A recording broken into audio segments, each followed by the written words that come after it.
अक्कलकोट येथील विनयभंग आणि लैंगिक छळाच्या आरोपातून सोलापूर सत्र न्यायालयाने आरोपी सलमान लाडले मशाक मनियार राहणार डांबर जवळगे याला निर्दोष मुक्त केले।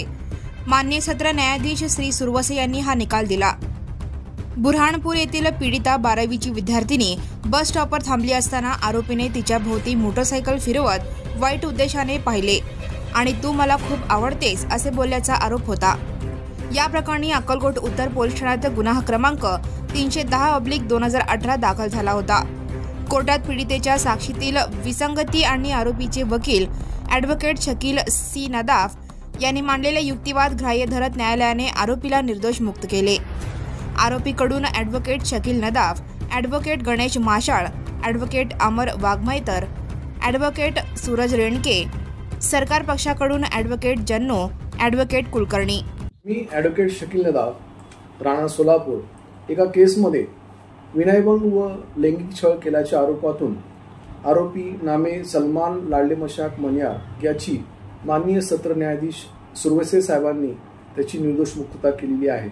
यात हकीकत अशी की यातील पीडिता ही बऱ्हाणपूर तालुका अक्कलकोट येथील राहणारी असून ती 12वी आर्ट्समध्ये ग्रामीण विद्याविकास ज्युनियर कॉलेज चप्पळगाव तालुका अक्कलकोट येथे कॉलेजला जाण्यासाठी बावकरवाडी फाट्याजवळ बस स्टॉपवरती थांबली असताना त्या ठिकाणी आरोपी सलमान मनियार हा पीडितेला एकटीला पाहून तिच्या भोवती गाडी फिरवून तिला वाईट उद्देशाने पाहू लागला।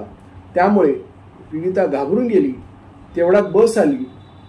त्या बसमधून प्रवास करून पीडिता बसमधून खाली उतरून ती कॉलेजकडे चालत जात असताना आरोपी हा मोटरसायकलवर पीडितेचा पाठलाग करत येऊन तिला म्हणाला की तू मला खूप आवडतेस, माझ्या गाडीवर बस चल असे म्हणून वाईट उद्देशाने बोलू लागला। पीडिता ही घाबरून गेली व तिला मनास लज्जा वाटल्याने तिने आपल्या वडिलांना फोन करून हकीकत सांगितली।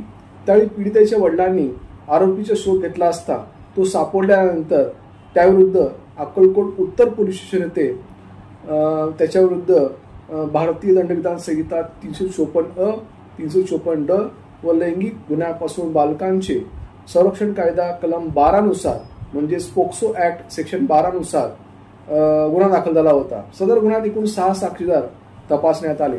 त्यापैकी पीडिताने मेवाड कोर्टासमोर केवळ तू मला खूप आवडतेस इतकेच बोलल्याचे तिने सांगितले मेवाड कोर्टासमोर। आणि त्यावेळी आरोपीच्या वकिलांनी मेवाड कोर्टासमोर आरोपीचा मुळातच विनयभंगाचा उद्देश नव्हता हे पटवून दिले व त्याचबरोबर साक्षीदारांची विसंगती मेवाड कोर्टास निदर्शनास आणून दिल्या व त्याचबरोबर आरोपीच्या वकिलांनी अनेक सर्वोच्च न्यायालय व उच्च न्यायालयाचे न्यायनिवाडे सादर केल्यानंतर आरोपीचा युक्तिवाद ग्राह्य धरून माननीय सत्र न्यायाधीश श्री सुरवसे साहेबांनी आरोपीची निर्दोष मुक्तता केलेली आहे। या केसमध्ये मी ॲडव्होकेट शकील नदाफ व माझे ज्युनियर ॲडव्होकेट गणेश माशाळ व अमर वाघमैतर व सूरज रेणके यांनी काम पाहिले, तर सरकारतर्फे ॲडव्होकेट जन्नू व कुलकर्णी मॅडम यांनी काम पाहिले। Subscribe now and press the bell icon. Never miss an